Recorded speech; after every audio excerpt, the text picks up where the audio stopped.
Happy Valentine's Day weekend. Valentine's Day, everybody out there listening in 2021. Christy and I had the opportunity to have a great conversation with Carrie Hayward. She is the producer of the Disney Weddings podcast and also the owner of FairyTaleWeddingsGuide.com. She is the go-to source of information if you are planning a Disney wedding, whether on a cruise line, at Walt Disney World, out at Aulani, Disneyland, and also Tokyo Disneyland. You can check out her website, FairyTaleWeddingsGuide.com, for all the information. And as you're going to hear, she has so much information. If this is in your future, whether you're planning a wedding, a vow renewal, or even she's got information at dessert parties, she is the go-to place for that type of information. So without any further ado, let's jump off into the episode. Enjoy it, everybody, and on with the show. Well, hello, and welcome once again to the DCL podcast, where we're inviting you to sit back, relax, and we'll be on our way shortly.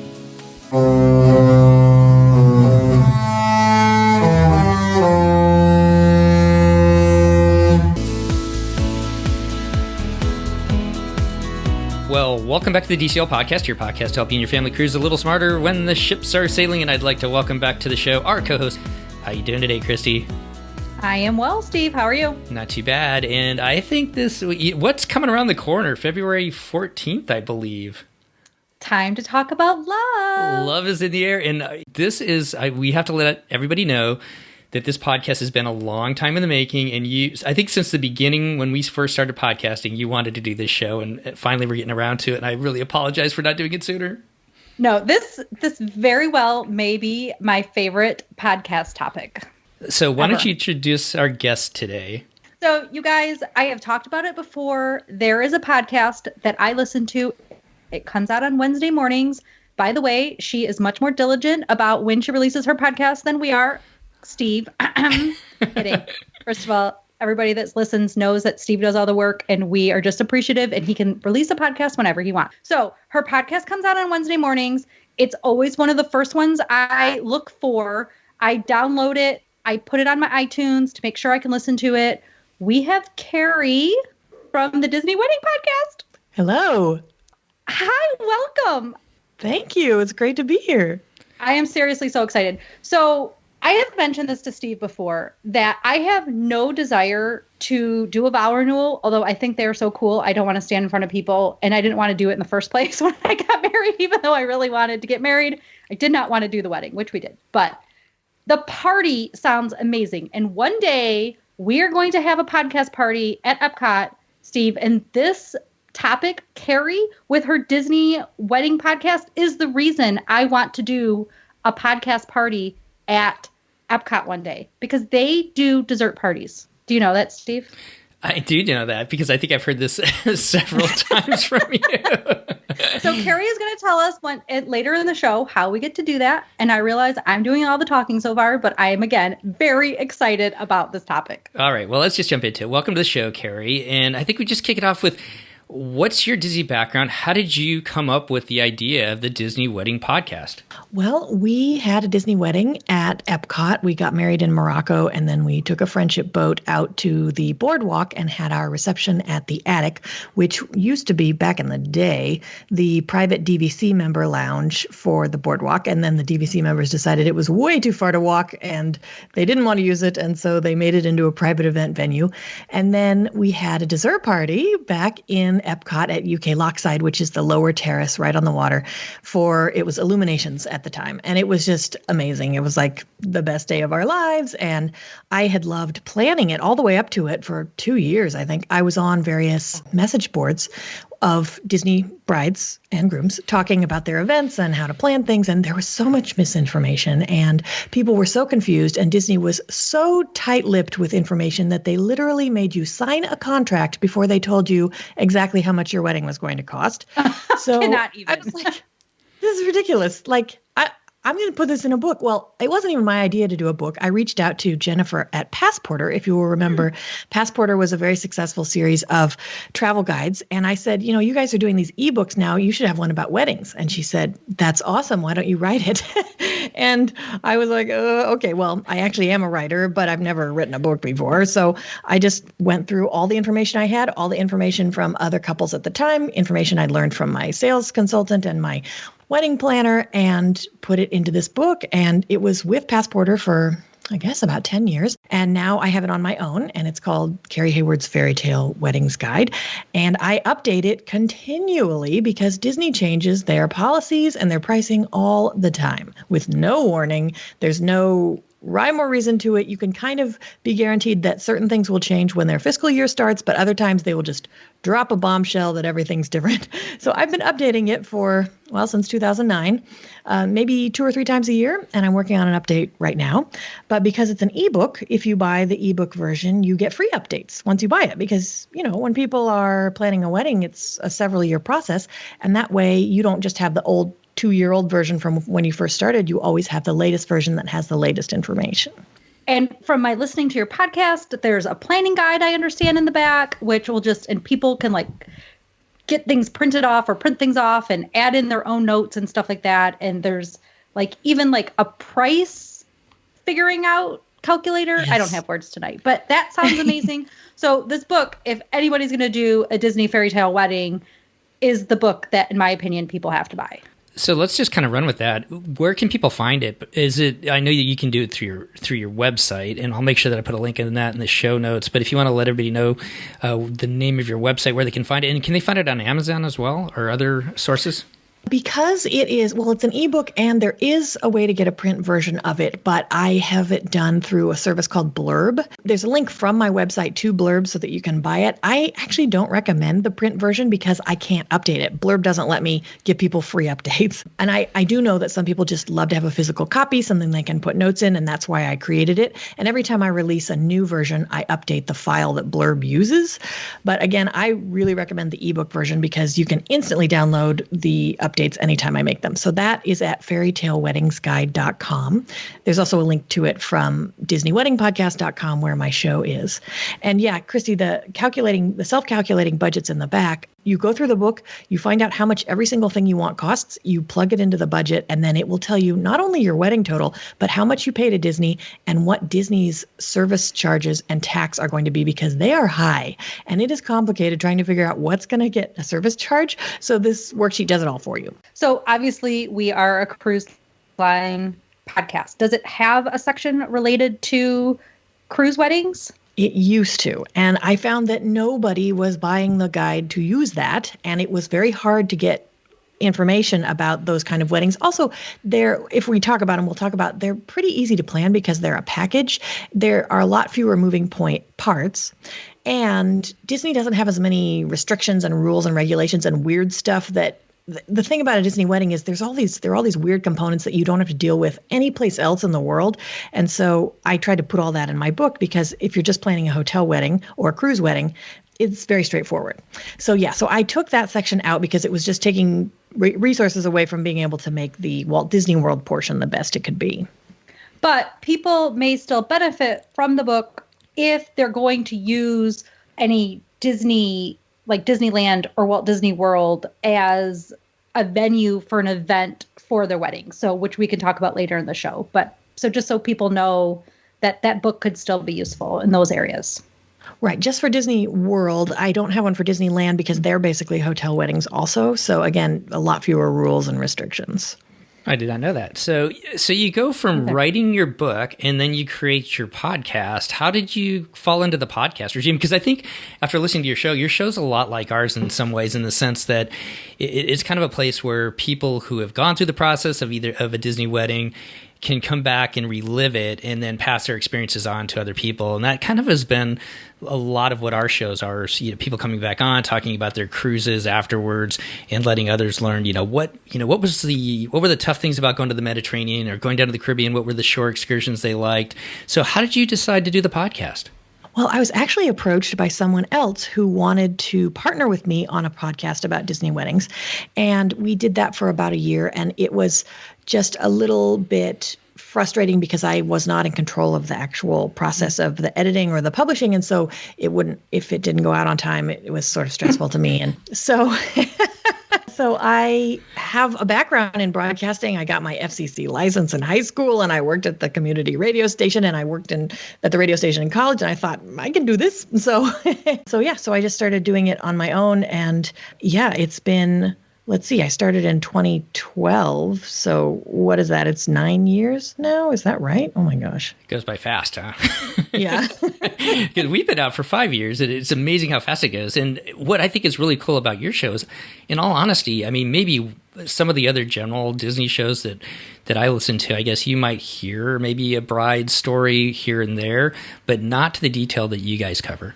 Right. Yeah. And it's for exactly what you were saying about how people want to hear other people's experiences, and they can go on a message board or a Facebook group and someone can kind of sum it up. But this is 30 minutes of someone talking in detail about the littlest things, but that might be the thing that clicks in your mind and you're like, oh, I can do that for my wedding, or, oh, that's a good tip, I don't want to do that.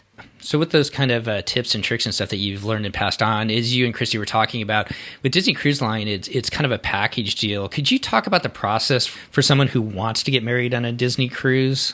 Yeah, so you would reach out to Disney's Fairy Tale Weddings, and I will warn you that right now they are severely understaffed. The department was just gutted by the COVID furloughs and layoffs. So it might be a bit before you hear back, but they will send you the basic information.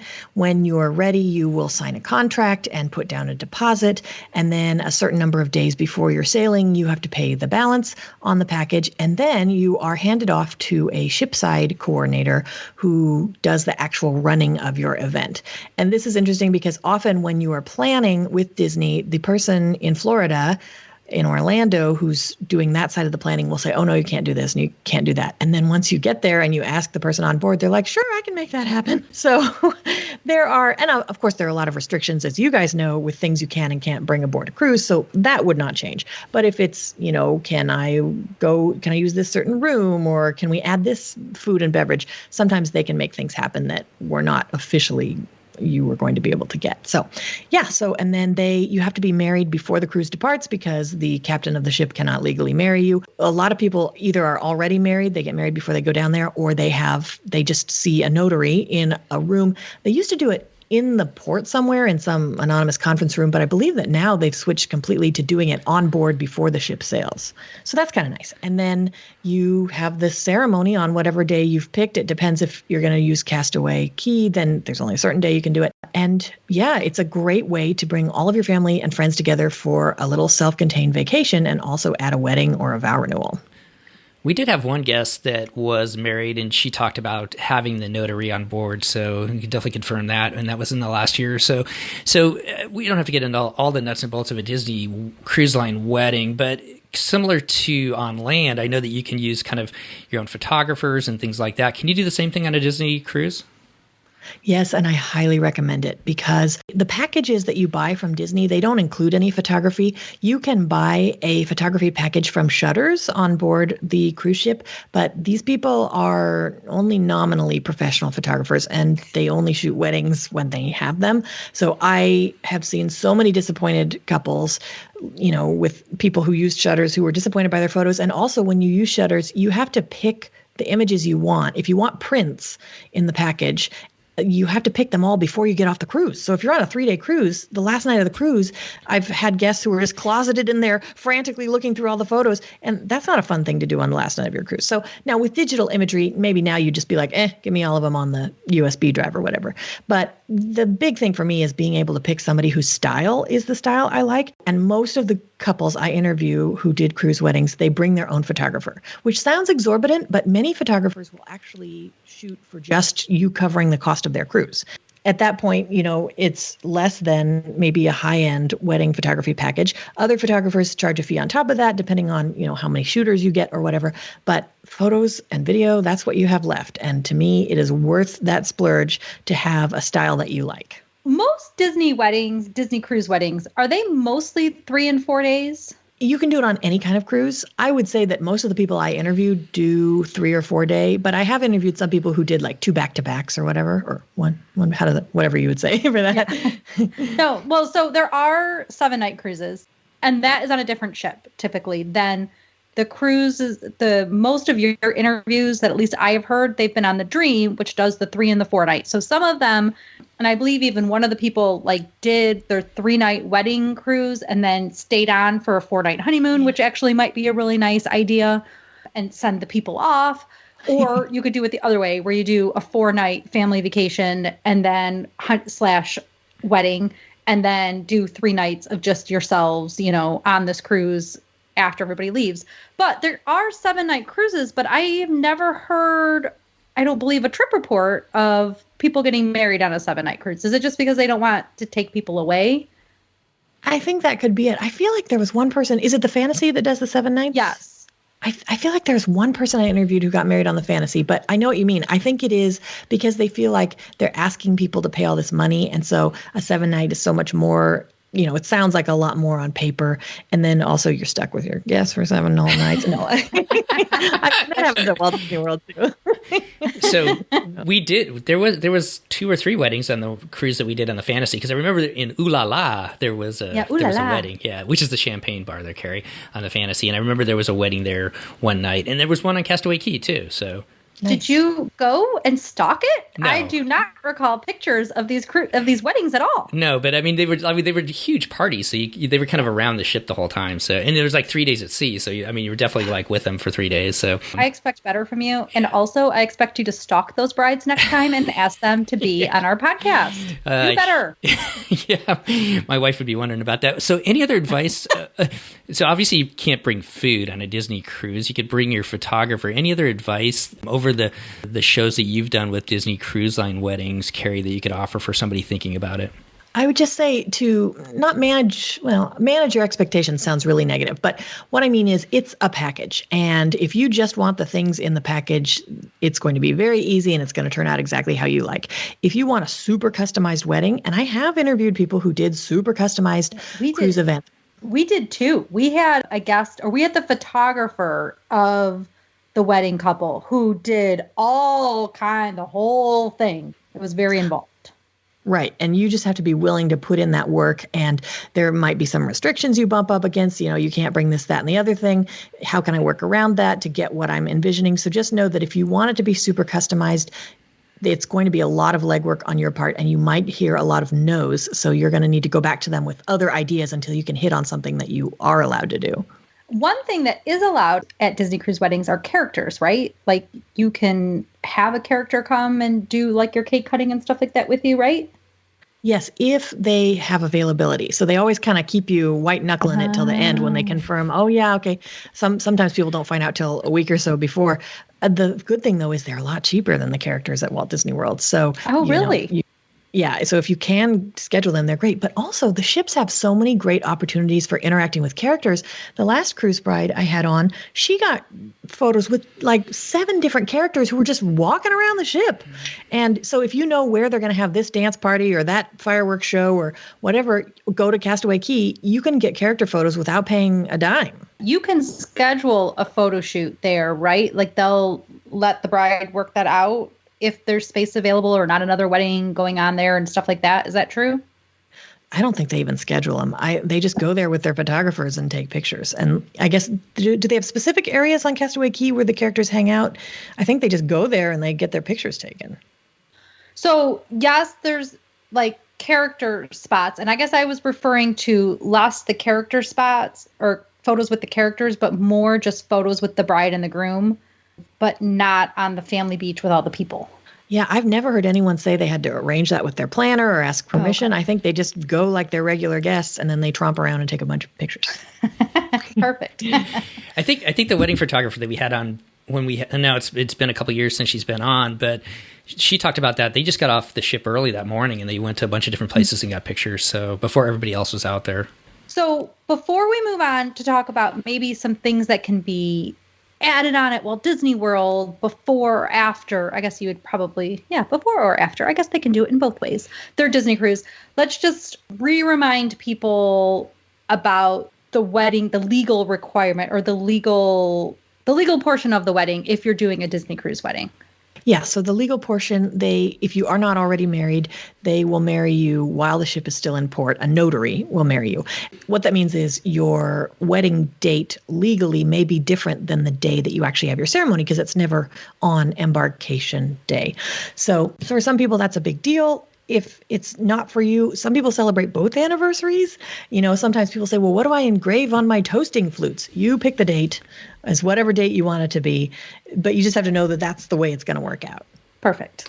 Yeah, just wanted to make sure people knew that. And Christy's a lawyer, so she wanted to make sure that all the the I's were dotted and the T's were crossed. So there we go.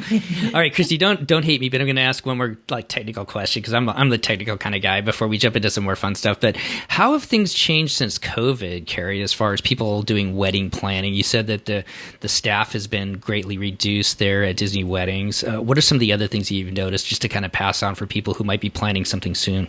Well, as you know, there are no cruise weddings right now because there are no cruises. With the other weddings at Walt Disney World, there are tons of changes and they change all the time. So you can be guaranteed that you're going to have to wear masks anytime that you are visible to other guests. And then there are all these other distancing requirements when if you want to have dancing, you have to have multiple dance floors, one for each pod. Oh my God. I know it's great that they're trying to keep everybody safe. It's a lot of hassle for the couples who can't reschedule their weddings because then there are all these additional costs. So like if you want to have characters, instead of just paying for the characters, you now also have to pay for a plant wall that divides the characters from you and your guests. And transportation, all the capacities are in half. So instead of paying for one giant expensive motor coach, you suddenly have to pay for 2 or 3 expensive motor coaches. And these things change all the time. So you just have to keep checking in with your sales consultant or your planner to find out what the latest rules are for your exact date, because they're going to be different a week later. Okay, so just so I kind of understand it, and since I'm kind of a newbie, I guess, on this whole topic, but so you talked about you have a shoreside wedding planner for Disney Cruise Line, and then once you get on the ship, you've got somebody else that's going to work with you. So when you go through and plan a Disney wedding now at Walt Disney World, once you contact Disney Weddings, is that when you're going to get your planner, and does that person stay with you through the whole thing? It depends, right, Carrie? Because I listen to enough of her shows. It depends how much money you're spending on your wedding, although they don't do those little wedding packages anymore. So maybe everybody just has that. And then, though, once you're actually getting married, it's somebody else that day who you have. Maybe? Okay. Right? So that was the case when they had the little weddings, the memories and escape. Well, it's different. The thing is, with COVID, it's completely different. The way it's supposed to work is you start out with a sales consultant. They call them wedding consultants. And that's the person who does all the money-related stuff. They draw up the contract. They take your deposit. They make sure that your rooms, your venues are booked. Then they hand you off to an event planner who does all the fun stuff, like what flower arrangements you want. Well, I mean, they have a floral team for that, but they help you coordinate that, where everybody's going to get picked up, what you want the decorations to look like. And your sales consultant is still there and you can refer to them throughout the process. But generally after that point, you work with the event planner. That was pre-COVID. Now with COVID, because they have so few planners, they are tag teaming on all weddings. They will not start working with you until you are 5 or 6 months out from your date.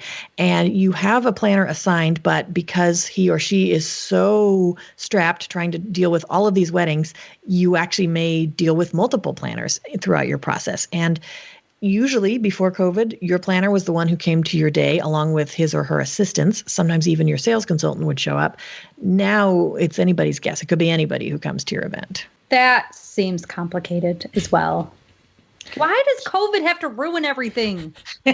Well, unfortunately, Chris isn't here. He would be asking a lot better questions than I do. But I've got a lot of a lot of ones that I'm super curious about. So, have you actually been able to attend a lot of these venues where people have had weddings? And do you go to Disney World to kind of scope out, or have you been to all the different places like the Wedding Pavilion over at the Grand Floridian?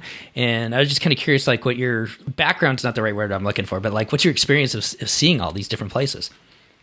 Yes. So I have a page on my site that is dedicated to event venue photos. And this was a huge deal for me because they had like 3 grainy photos and they only told me about maybe 5 venues that were a possibility when they have a ton more venues than that. And even on their website now, they mostly just pitch the ones that they usually use, but there are other ones that, maybe they don't use them a lot because they're in a weird place or the decor is random. So yes, I have been to basically all of these places, whether, sometimes D23 will do an event in a space. Some spaces you can just kind of sneak into, like at the convention centers, as long as nobody's having an event there, you can poke around. Some of them I've been to weddings and gotten to take photos that way, but I want to familiarize myself and get as many pictures as I can of all these venues, because one of the coolest things about Disney is all these unusual, unique venues that you can use. And so I want to show people as many of them as I can. What are your favorites? Ooh, that's a good question. Well, I'm biased toward the attic because we had our wedding reception there. But what's so great about it is it's an indoor space and an outdoor space, and it's up high with this sweeping view of Crescent Lake. You can see Spaceship Earth, Seabreeze Point, the beach club. It's just gorgeous. So I do love the attic.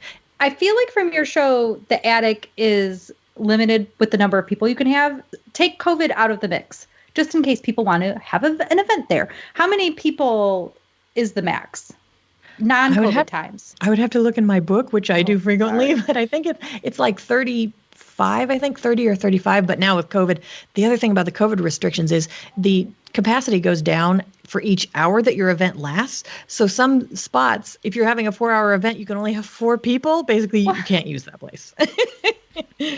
Oh my God. First of all, that piece of news just shocks me. But we're gonna ignore COVID for the rest of this discussion and pretend COVID doesn't exist, because A, I'm sick of it, and B, let's have just the world be perfect and everything normal Disney times, so that if people want to know the information, we can know what it's like in the normal times. Yeah. So you said the attic. Where is the attic, Carrie? Because I don't know.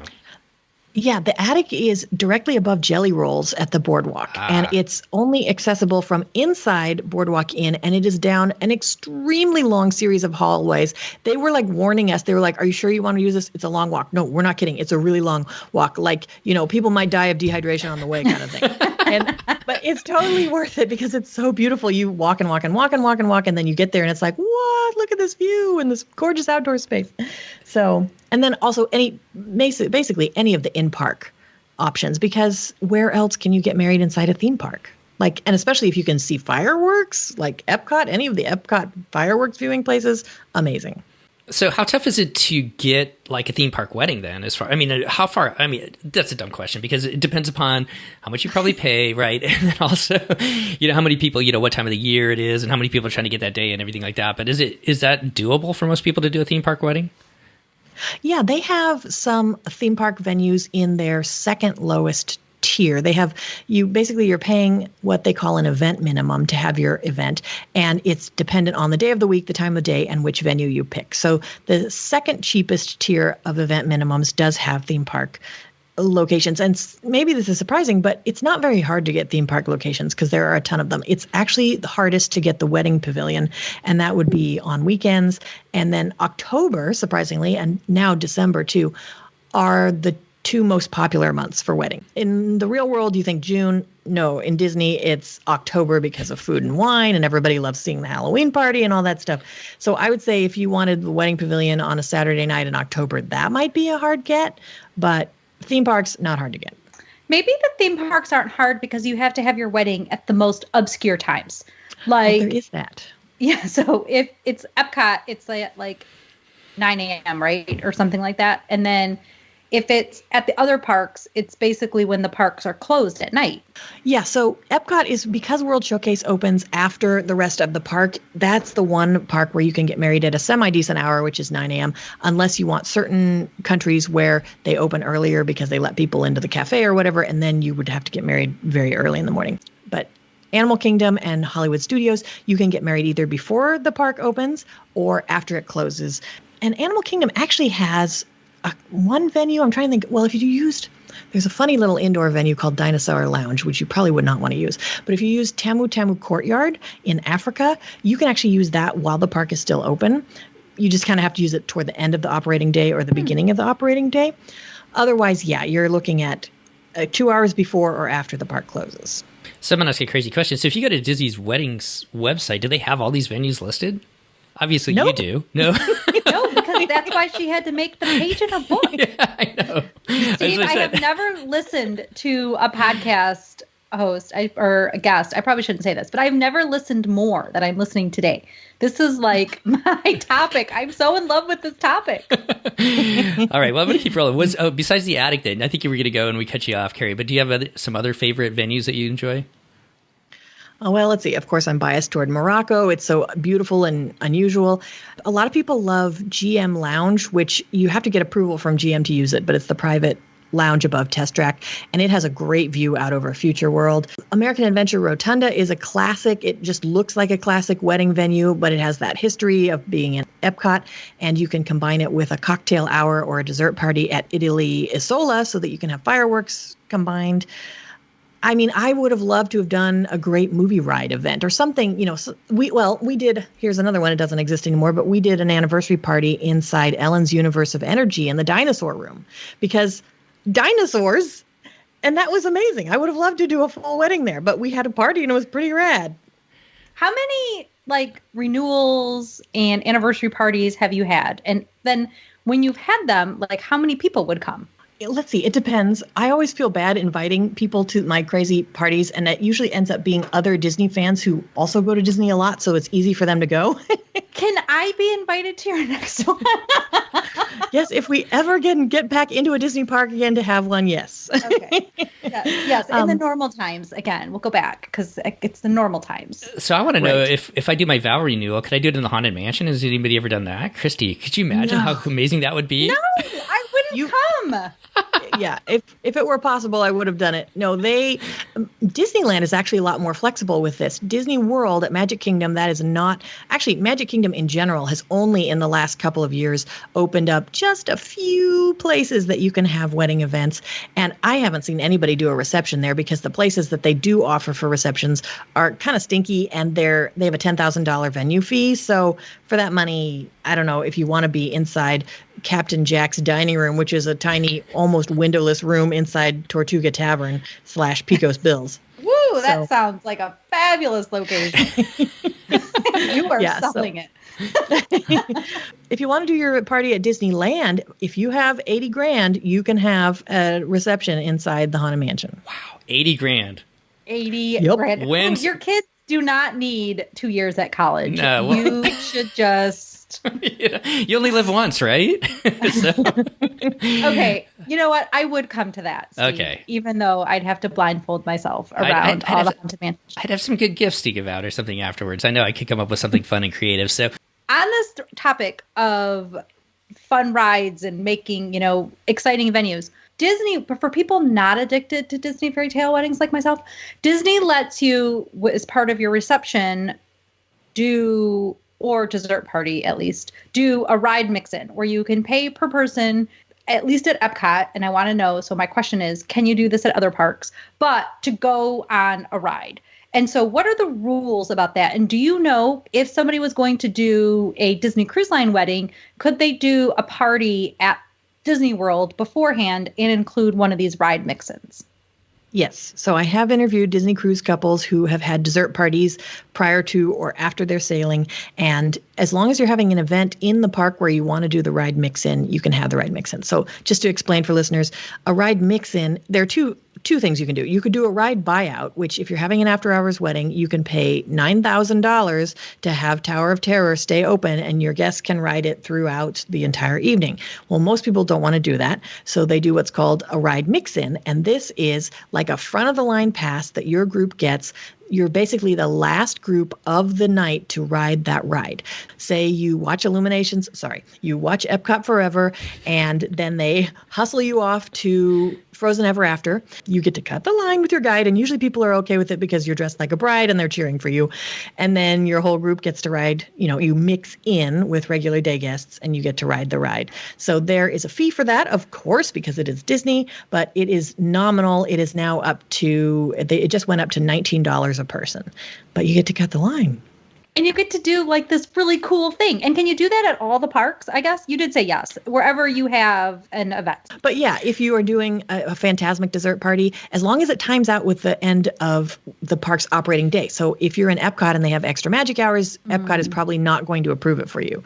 I have interviewed people who did get to do it, but most couples are told no. So it's so cool. Steve, we have to do this. I know. What would our ride be? Could it be Soarin'? Would we do Soarin'? So we'd go to Harmonia's. It'd be our Disney Cruise Line, DCL podcast, dessert party. and then we could do a ride mix-in at Soarin'. What do you think? I like that. Let's run with it. Okay. Or we could do it at Test Track. We could use that GM lounge because my brother works for GM. Maybe that helps us get into the lounge. Well, you're originally from Michigan too, so you should have like some ties to that, shouldn't you? I have lots of my family members, lots of people I know work at GM. So, they don't know the people who know the people. But did you know that employees at GM show their card and they get to go to this lounge during the day and they get I don't know about Corona times, but in normal times, they get to have snacks and they get to use the Fast Pass line for Test Track. Yeah, it actually takes you, there's a back entrance. We got to go one time, and they have this little back entrance that's on the opposite side of the loading area. There's a door directly down from GM Lounge. So you just walk right out, and you're on the other side of the platform, and you get right on. So we could do that too, Steve. See, so many ideas. Okay, so let's say you're doing a DCL wedding, and you decide to do either what's that dinner they have? The rehearsal dinner at Walt Disney World before the wedding. So the day before they go on the cruise. What are some options that people could do? So for our listeners, what are things that they can add on and then they can invite Steve and I to? Any location that you can have a wedding reception at, you can have any other kind of event, a rehearsal dinner, a quinceañera, a farewell party, whatever you want to call it. Sometimes if you're interested in Animal Kingdom, a really great combination is to do Tamu Tamu Courtyard, which is this little courtyard that's right along the path to Africa across from the Dawa Bar. That is a good one to combine with a ride mix-in on Flights of Passage, which is kind of a walk, but it's a great way to get your guests on a e-ticket ride with no wait. Or you could do the safari if you do it before your event, because the safari closes a little bit earlier. They don't have fireworks, of course, in Animal Kingdom. And there's no way to do, are they still doing Rivers of Light or did they kill it? They killed it. Ah, okay. Well, even when they were doing Rivers of Light, I think you couldn't do a private party. They ended it potentially. No, it was still going on when Corona closed the park, but then they have said it is not coming back. Got it. Okay. So if you want to combine fireworks, a great way to do that is to use any of the patios around World Showcase Lagoon inside Epcot, and you can have a 2-hour event there. You start eating before the fireworks, and then you cap it off with the fireworks, and then after they're over, you go do a ride mix-in. That's a great treat for your guests. I always say, though, if you are doing a wedding at Walt Disney World, not to give away, the fireworks dessert parties are the biggest bang for your buck and the thing that's going to most impress your guests. So if you do that for the rehearsal dinner and then you just have a wedding and a reception, unless your reception is inside a ride, they are not going to be as impressed as they were the night before. So that is a very good point. So we've talked a little bit about the different venues that are available. We talked about, some of the different options for ride-throughs and whatnot. What advice do you have for people as far as where to stay? Now, obviously, that's going to depend upon what your budget is, whether you want to stay on property, off property. But what are some of the creative things that you've seen guests come up with their weddings on where they've stayed around the Walt Disney property? I always recommend renting DVC points because you get a deluxe for it's no longer a lot less, but it's less. My number one piece of advice, regardless of where you stay, is not to check in or out on the day of the event because it is a huge hassle. I know Disney will transport your luggage to the other Disney resort, but there is a potential that you will be standing around needing to do your hair and makeup for your event and not have a room to do it in because sometimes they're really hard and fast about those 4 p.m. check-in or 3 p.m. check-in and then the check-out times too. So wherever you stay, make sure that you're booked there. Even if you have a room elsewhere and then you're just going to go to the Grand Floridian for the wedding night or whatever, make sure you have a room that you are booked into for the entire length of the wedding day. Now, which resort you pick, it just depends. Obviously, you want to be as close as you can to your ceremony and or your reception. The Grand Floridian is a super popular choice for the wedding pavilion. We loved staying at Beach Club because we love Epcot, and our reception was at the boardwalk. And after we left our reception, we just stepped on a regular old friendship boat, and everybody clapped for us, and they dropped us off at our resort. So if you can stay close to your ceremony reception, yeah, I recommend that. All right, so I have to ask this one. What is the most expensive wedding that Disney offers? I mean, I know that that's probably depends upon what you put together with it, but what would you say is one of the most extravagant ones you've heard? Have you seen the Disney Fairy Tale wedding show that is on Disney Plus? Yes. These weddings are insane. But those are not real weddings. I mean, they're real weddings. Those people are really married and they're very nice people. But most of what you see is completely manipulated and false. So like the people who got married in the United Kingdom and then they had their reception in the United Kingdom, that was actually shot over 2 different days because there's not enough time to do both events before the park opens. A lot of that, I think one of the biggest, most misleading things they ever did was start that show. And I know it's great and I hope it's doing well for them and it's bringing in the money they need so they can continue to provide weddings. But it is so sad to me when people come and say, how can I get this that I saw on the show? And it's not possible. You cannot have that. Stephen, to answer your question, if you're just looking at numbers on paper, like starting numbers, a Magic Kingdom after hours event. So that starts at $50,000. Okay. Whereas the other ones start at $5,000. And do you get the whole carriage with it and everything like that and horses? $3,000, right? For $3,000. Like yeah, okay. it's not included, but it counts toward the $50,000. Actually, no, is that correct? Yeah, because there's the ceremony fee and then the minimum. That carriage, it's like $3,000 for 10 minutes of being in it. Being in a greenhouse. Yeah. But I will say that everyone who's ever come on to a group and said, is it worth it? The people who had it always say it's worth it. And the people who decided they didn't need it always say they're so glad they didn't get it. So whatever you decide is going to be right for you. There you go. Whatever floats your boat, right? So what about cakes? I love desserts. How does Disney compare with their wedding cakes? Are they good? Recommend them? Yes. Yes. Okay. It depends on what you like, because I've noticed a lot of people on the Disboard's Cake Chatter thread complain that Disney cakes are too sweet. I don't know what this phrase "too sweet" means, so I've never had a problem with Disney cakes, but it depends on what you like. At Walt Disney World, they use traditional buttercream, which is that kind of slightly gritty, like you would get on a grocery store cake, but better. It's not as lardy as a grocery store cake. Disneyland uses chantilly buttercream, which to me is basically like whipped butter with a tiny teaspoon of sugar in it and tastes like nothing. So it kind of depends on what your taste is. I think Disney cakes are good. Not all of their fillings are my favorite. Sometimes I will do buttercream frostings instead of their mousse fillings because some of them are they don't have a lot of flavor. But people are nutty about certain flavor combinations, so I can list those if you're interested. People like our regular listeners who are just doing an anniversary trip can order a specialty cake, right? And then how do you do that? So I would like you to list your flavors and tell us how to order that cake. Okay, so I have a page on my Disney Travel Babble website that lists exactly how to order a cake because it depends on where you want it delivered. And every resort has a different phone number. There's the cake hotline, but the cake hotline is basically useless. Like most of the time you just get the phone rings off the hook. So over the years, I've collected the direct numbers that you need to call. And it just depends on where you want it delivered. Now, of course, again, all bets are off with COVID. Right now, there are only 3 resorts that are making cake. You can only pick them up. They won't deliver them. But in normal times, you would call the resort where you're staying or dining to order the cake. So I have all that on DisneyTravelBabble.com. I can give you the link to put in your show notes or whatever.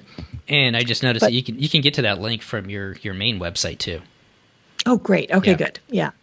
And so the combinations of flavors that are really popular right now, churro with churro crunch mousse is very popular, and it's very good. Like we had it for one of our anniversary cakes, and I was surprised. I thought it would just taste like a cinnamon roll, but it was very good. People love anything. They love the amaretto crunch mousse. I don't like liqueur flavors in my cake, but people who do love the almond cake with amaretto crunch mousse. Any of the tropical flavors, they have a Dole Whip cake. There's a tropical mousse that you can pair with anything. The gray stuff, you can have the gray stuff as a filling in any cake. And then red velvet with cream cheese is always really popular. I've heard you talk about like a peanut butter or a chocolate something on your show. Yeah, so Disney offers a peanut butter chocolate mousse filling. And what it is, it's their chocolate mousse filling layered with their peanut butter mousse filling. I do not like their peanut butter mousse filling because it tastes like cream cheese. And I'm not a big fan of cream cheese in sweet desserts. So what I do is I have them make peanut butter buttercream frosting and layer it with chocolate ganache, which is way fudgier than chocolate mousse. And it's amazing. See, I knew it was in there. I needed it to come out so I could take the note and have it written down. Do you know, will they make these amazing cakes gluten-free, specialty order for an anniversary cake? You can try. Their stock answer now, even with weddings, is if you want a gluten-free cake, you have to order from Baby Cakes. Or what do they call now? Erin McKenna's in downtown Disney. If you press your wedding planner they will attempt to make you one, but they hate doing things like that because they're afraid that somebody's going to have an allergy and, it still has nuts in it or whatever. And so I have had couples on the show who were able to press and get the actual pastry team to make a gluten-free cake, but they do not like doing it. I'm going to try, Steve. I want an anniversary cake for my anniversary coming up in June. It's my 10-year anniversary. I should be able to get a peanut butter cream frosting with chocolate ganache cake. Just make sure you do it June 12th when I'm there. So. Oh, that's right around my anniversary. Is I can totally do that. Well, you know what's killing me about this podcast, Christy? Is that you want cake? Is I want cake. I think that we could just talk for hours. We're going to have you back, Carrie. See, now you know my pain because every episode I ask them what their cake flavors were and then I have to hear them and then I immediately want cake. And she asked their favorite food. So we could do that so that we can plan and we could tell people the options and we can plan what we're going to have at our dessert party, which has savory items as well. Cheeseburger spring rolls, man. Number one. But we have to make them make those gluten-free because I want to eat the good food. All right, they're good at making gluten-free regular food. It's the cakes where they're a little iffy. I want to give you a big shout out also about your fairytaleweddingsguide.com site that you also have information on Disneyland weddings, as you were talking about, Aulani weddings, which you guys did your vow renewal at, you said? Yes. And then Tokyo Disney weddings as well. So are those all packages in those three places? They do have packages at, actually, I think Aulani is a la carte now too, but they have two different tiers of the a la carte. Tokyo Disney, it's been a while since we were there. We got to do this great tour of all their venues, but they were packages at the time. Disneyland is a la carte also. Okay.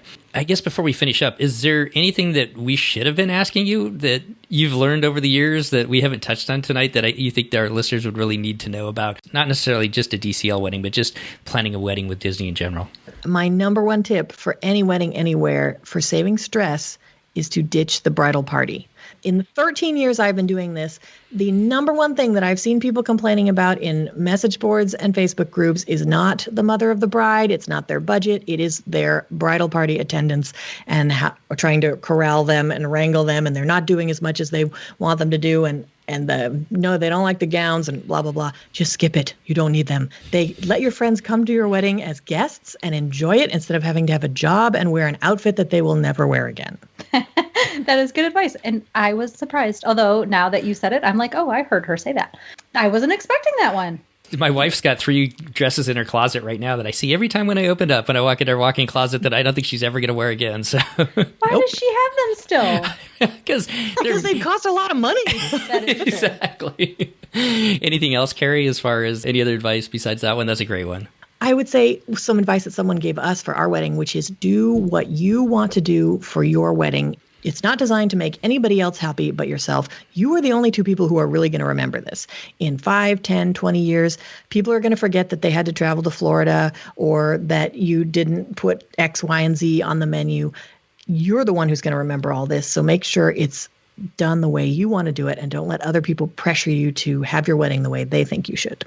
That's great. I know that was supposed to be the last question, but I did think of something really quick. And since this is coming out on Valentine's Day and maybe somebody forgot to do something for Valentine's Day and now they need to make up for it, so they want to plan something on their next Disney trip, what can people do like as a fun, romantic, like a special, so they're not going to have a whole vow renewal or some anniversary party that they're going to invite me to. But if they are just themselves and they want to do something really special at Walt Disney World for their anniversary, that's not even like going to California Grill is obviously a really nice dinner, or Topolino's is a very nice dinner, can be special. But I know Disney has some like special things. What could somebody do if they missed a holiday and need to plan something special? Probably the easiest one to just make a phone call and drop a bunch of money and have it happen would be you can work with private dining at the Grand Floridian to dine on one of their balconies where you can see the high fireworks from the Magic Kingdom, and you have a private butler who serves all of your food and you customize the menu and all of that. So that's your one-stop shop.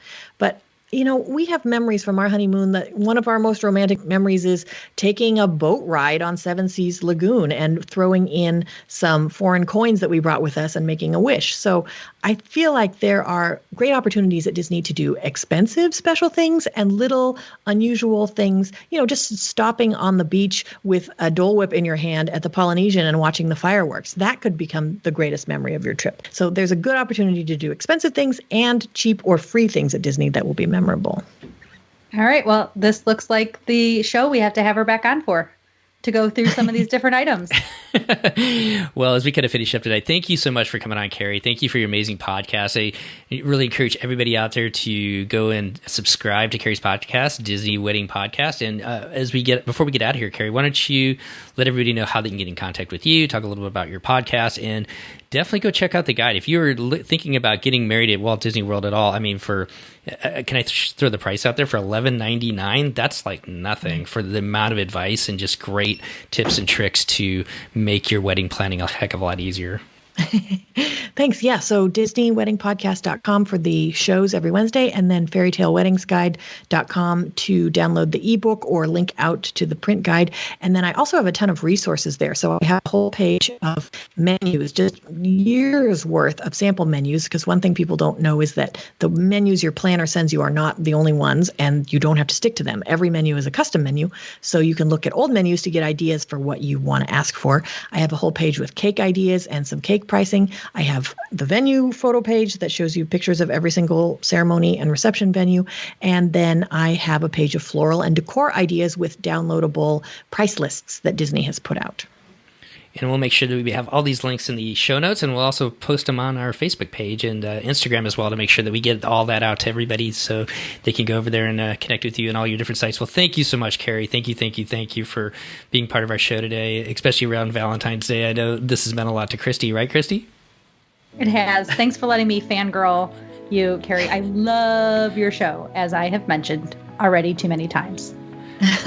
Well, thank you so much for having me on. I had a lot of fun. Well, all the best to you, and hopefully we will see you down in the park someday soon. Likewise.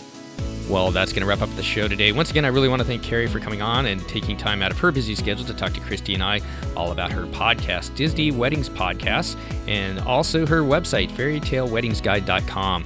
If you are in the market for a Disney wedding, vow renewal, or once again, just, checking out the possibilities of dessert parties and whatnot, I do highly encourage you to go over to her website. And also, if you need to download her guide as well, it's just a great source of information for all the planning in your loved one's future. So all the best to you out there. And we would like to also announce, as we kind of have, but haven't done a really good job of it, besides our Patreon program, if you would like to help support the podcast, you can book your next vacation with Christy. Christy of Pack Your Pixie Dust is affiliated with the agency Just Cruises and Vacations. They are a full-service travel agency, and she is a fee-free travel agent. So every time you book a trip with Christy, a portion is given back by her travel agency to the show, which helps support and bring the show to you each and every week. If you have the time, we sure would appreciate it if you'd go over to iTunes and give us a review. That helps us get to be a little bit better known in the Disney cruising, and just the Disney travel world, podcast world in general. We do appreciate each and every one of you taking the time out to do that for us. Well, we hope you enjoyed this show once again, as Valentine's Day weekend is upon us once again. I hope that all of you are just enjoying time with your family, your loved ones as well. And if you are heading out on your next vacation or staycation in the next couple of weeks, all of us here at the DCL Podcast, myself, Steve, Christy, and Chris, want to wish you all the best. Be well out there, safe travels, and we'll see you next time on the DCL Podcast. The DCL Podcast is not affiliated with the Disney Cruise Line, Walt Disney Company, Adventures by Disney, or Run Disney.